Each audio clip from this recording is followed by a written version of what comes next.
más de 50 años prestando su servicio aquí en la ciudad de Clorinda como médico. Y me parece que uno de los pocos médicos que sigue vigente atendiendo, doctor, ¿no? Buenos días, felicidades.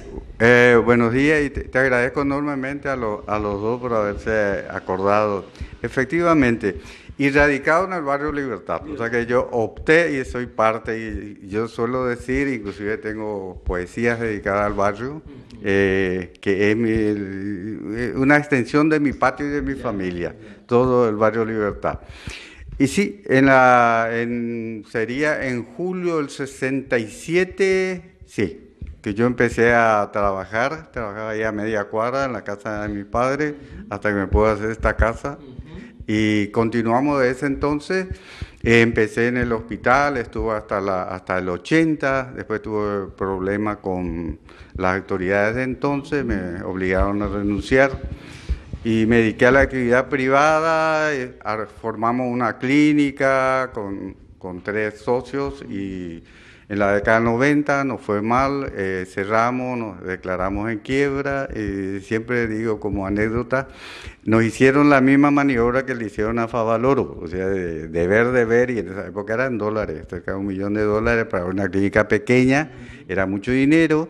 Venían los representantes de la obra social, era PAMI, y reconocían, pero quería que le firmemos por la mitad o menos. Entonces hicimos la reunión, todos que dijimos que no, hicimos las cosas legalmente, nos asesoramos en el juzgado con abogados, hicimos una quiebra legal y se terminó lo que quedaba, repartimos entre los enfermeros, las enfermeras, y terminó, esa fue nuestra... Pero antes de eso te quería aclarar, yo llegué a tener 5 trabajos simultáneos. Pues había pocos médicos acá, después te voy a relatar, realmente eran los íconos de la medicina, el doctor Roberto Paleari, fundador de la Clínica San Martín, el doctor Tirso Peña, que fundó la Clínica Clorinda, con el doctor Prugel, el doctor Aquino, que era un eminente.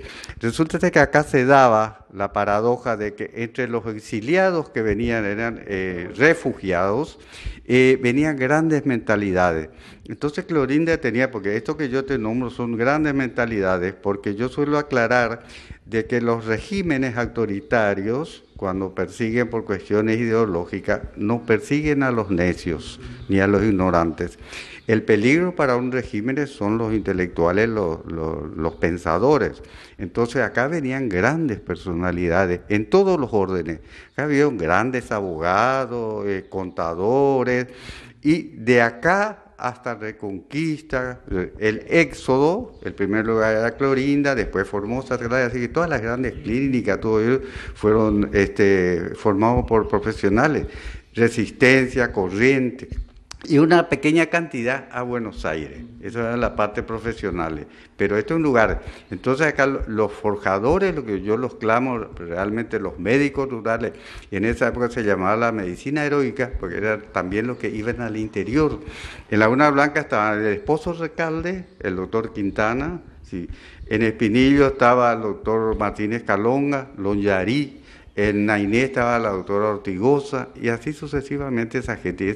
En esa época, te hablo de 50, 60 años atrás, no había comunicación, era tierra, todo tales, así que esa gente le tengo eterna gratitud. Por ejemplo, nosotros mismos hacíamos los pequeños análisis. Por ejemplo, a mí me enseñó el doctor Quintana de Laguna Blanca a hacer pequeños, no había laboratorio, no había bioquímico. Acá los primeros que vinieron fueron los hermanos Smith, pero nunca trabajaron en el hospital. Creo que no se habían naturalizado o algo así, pero nunca tuvimos laboratorio hasta que vino el primero, creo que fue el doctor Dalla Costa, que yo era director y lo nombré en ese entonces, pero ya 70 largos, 76, 78.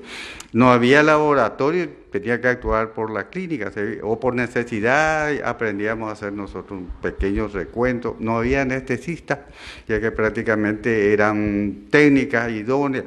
Entonces, yo me pregunto muchas veces, digo yo, realmente no es que uno se maximiza, sino yo creo que en la medicina, por ejemplo, de esa época, había alguien más que protegía a la gente, porque vos fíjate que no eran anestesistas profesionales, nunca tuvimos casos mortales.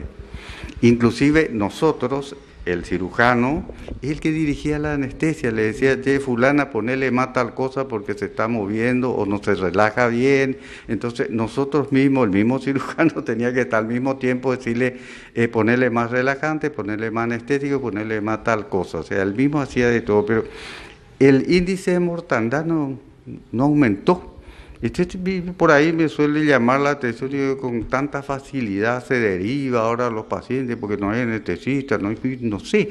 Yo tengo otra frase acá que es medio lapidaria, dice, el buen carpintero no se queja de su herramienta, el buen carpintero se maneja con la herramienta que tiene. Entonces, pero lo que pasa es que para justificar también, que no es justificativo, pero es real, es...